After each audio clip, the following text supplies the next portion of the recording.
يعني الأسرة الطيبة أو الصلاح في الزوج والزوجة هي الأرضية الخصبة لنماء هذا الحب. نعم.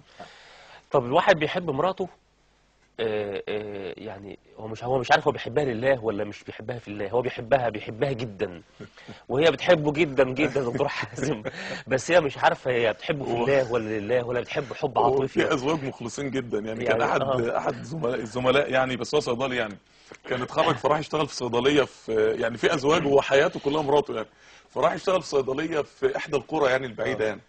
فدخل عليه فلاح بسيط كده، راجل بسيط، فبيقول له لو سمحت يا دكتور. قال له ايه؟ قال له انا عايز القطره اللي مراتي بتاخدها في عينيها. قال له اسمها ايه يا عم الحاج؟ قال له اسمها فتحيه. هو هو عايش مع مراته يعني. القطر هو اسمها راح فتحية. لبقال قال له عايز الجبنه نستر اللي بتاكلها مراتي اسمها ايه؟ اسمها فتحيه. ففي ازواج مخلصين جدا، احنا عايزين كل الازواج يبقوا كده أيوة. يعني، عايزين كل الازواج يبقوا كده فتحية، ربنا يثبتهم. كلهم فتحية.